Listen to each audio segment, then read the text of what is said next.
Oke, jadi kalau misalnya my friends lihat, kemarin itu kita memberikan gambaran ada dua saham konglomerasi yang masuk dalam observasinya kami, dan kalau kita lihat dari sisi pergerakannya, dari sisi struktur pasar, dari beberapa waktu terakhir ini, kita melihat bahwa adanya tendensi rotasi di saham-saham konglomerasi. Jadi kalau kemarin kita bilang ketika TPI-nya itu sudah mulai terjaga dan PANI-nya terjaga, harusnya saham-saham konglomerasi yang lain ini kelihatannya bisa mengikuti jejak saham-saham konglomerasi tersebut ya. Jadi kalau misalnya my friends lihat per kemarin saham-saham yang tergolong konglomerasi yang kemarin mengalami beberapa waktu terakhir ini mengalami penurunan yang sangat besar sekali.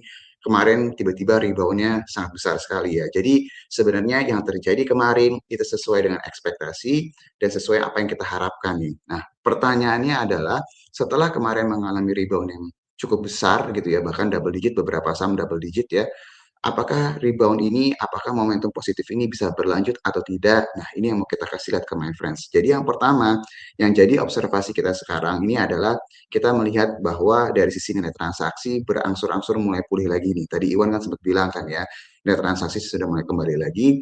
Total transaksi di luar pasar negosiasi sekitar 27 triliun. Nah, ini angka tersebut itu penting. Kenapa? Kisaran angka tersebut itu merupakan angka range yang dapat ditransaksikan sebelum kita dapat informasi mengenai interim freeze-nya MSCI ya. Jadi kalau my friends runut lagi ketika pasarnya lagi ramai sebelum MSCI itu memberikan pengumuman interim freeze, range transaksi kita itu di kisaran 25, 30 triliun, 20-an lebih gitu ya. Nggak sampai belasan gitu, nggak nyampe sana. Tapi semenjak MSCI interim freeze dan beberapa sentimen-sentimen negatif yang lain, nilai transaksi mengalami penurunan yang cukup dalam di bawah 20 triliun nih my friends.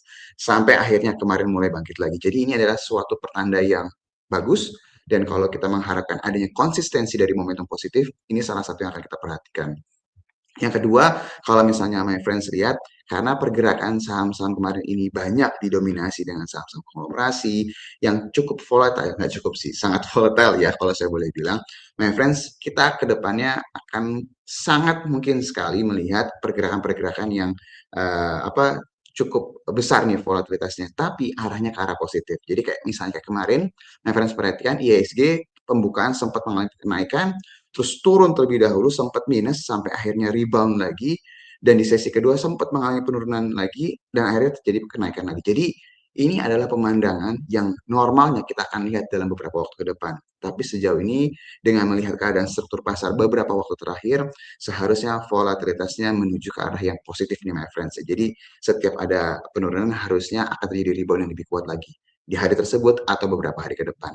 Itu yang kita lihat. Terus juga kalau misalnya my friends lihat dari sampel yang coba kita kasih lihat nih sekarang nih, saya nggak akan bahas dari sisi teknikalnya ya, tapi kita mau kasih lihat bahwa setelah kemarin kita melihat saham konglomerasi yang menjadi apa sampelnya itu ada TPIA dan juga PANI. Kalau my friends lihat ini beberapa saham yang tergolong di grupnya Pak Prayogo, ada PTRO, ada Cuan, ada juga JDIA. Kemarin itu rata-rata mengalami kenaikan yang cukup besar ya. Bahkan untuk PTRO sama Cuan itu double digit ya kenaikan yang my friends ya.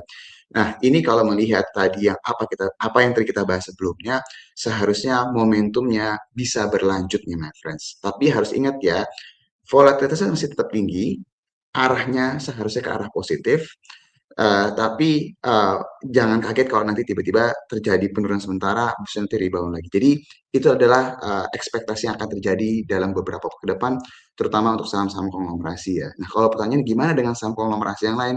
Seharusnya pergerakannya akan sama nih, my friends. Kalau dilihat dari sampel yang kita tampilkan di hari ini nih, my friends. Jadi ekspektasinya akan seperti apa? Kita expect volatilitasnya masih tinggi, tapi sekarang arahnya ke arah positif. Seharusnya yang terburuk sementara waktu sudah terlewati, jadi kita bisa berharap momentum positif kembali lagi. Terus kalau dilihat saham-saham konglomerasinya masih bisa berlanjut atau tidak, kalau dilihat dari struktur pasar kemarin dan beberapa waktu terakhir, seharusnya bisa, my friends, diiringi dengan volatilitas yang tinggi, dan beberapa hal yang my friends bisa perhatikan, ini harusnya bisa menunjang rally di IHSG. Nah, kalau misalnya my friends ingat, kita beberapa waktu lalu mengingatkan bahwa saat ini globalnya ini lagi rally nih, kita waktu bilangnya. Jadi, apa yang terjadi dalam negeri, kita melihatnya secara benang merah ini adalah sesuatu yang bisa dikontrol sebenarnya. MSCI, FTSE kemarin, Moody's juga, dan beberapa hal yang lain. Nah, kalau kita melihat sesuatu yang bisa dikontrol ini bisa segera diperbaiki, ini harusnya akan memberikan sentimen yang sangat positif sekali di tengah global yang lagi rally. Nah, ini salah satu indeks di Asia yang kalau misalnya my friends mungkin nggak pernah ngikutin, ini salah satu adalah Korea Selatan, di mana kalau my friends lihat, ini salah satu indeks di Asia yang performanya tuh lagi luar biasa sekali. Dalam kurun waktu 6 bulan, kenaikan tuh 70% lebih, my friends. Dalam kurun waktu 1 tahun, itu naiknya 100% lebih ya. Jadi, nggak hanya Korea Selatan, tapi di negara-negara lain, di negara-negara besar kayak di Amerika pun juga mengalami hal yang sama. Jepang juga terus lanjut mengalami positif. Jadi kalau kita lihat secara globalnya ini sangat menunjang sekali. Nah ini kalau ditanya bagus nggak buat saham-saham buat yang blue chips maupun juga saham-saham konglomerasi, seperti yang kita bahas di 2 hari yang lalu di webinar, saham konglomerasi pun juga akan diuntungkan dari keadaan ini, my friends. Jadi dilihat dari global backdrop-nya, ini harusnya bisa memberikan tambahan sentimen yang positif. Jadi dari sisi tadi struktur pasar yang kita jelaskan harusnya positif, dari sisi globalnya pun juga mendukung. Dan yang lagi kita perhatikan salah satunya itu adalah cerita yang kalau kita lihat ini bisa menambah tambahan sentimen positif nih buat ke market nih my friends. Jadi kalau my friends ingat beberapa waktu lalu ada polemik terkait izin tambangnya Martabe my friends. Ini sudah mulai ada titik cerahnya dan ada sinyal bahwa akan dikembalikan lagi ke pihak anaknya United Tractors nih my friends. Kalau my friends tanya kenapa ini bisa menjadi tambahan sentimen yang positif, karena ini salah satu yang juga diperhatikan dari sisi investor asing. Jadi ketika hal ini clear, titik terangnya terlihat, dan bisa dikembalikan ke unit tractors, ini harusnya bisa mendapat tambahan sentimen yang positif. Ingat, beberapa hari terakhir ini kita mengingatkan bahwa segala sesuatu yang terlalu banyak sentimen negatifnya, satu dua aja berita yang positif, itu akan bisa merubah keadaan secara signifikan. Nah ini adalah salah satu berita yang kita ikuti, yang harusnya bisa menambah tambahan sentimen positif buat pergerakan pasar di Indonesia. Jadi untuk melihat ini, kita akan lihat nih, price actionnya dari si unit trackers ini nih my friends. Kalau hari ini dan dalam beberapa hari waktu ke depan kenaikannya mengalami kenaikan yang signifikan, setelah beberapa waktu itu turun, sebelum MSCI turun duluan ya my friends ya, ini harusnya bisa menambah tambahan sentimen atau mood, bukan mood booster sih, maksudnya tambahan sentimen positif buat ISG dan juga saham-saham yang lain nih my friends.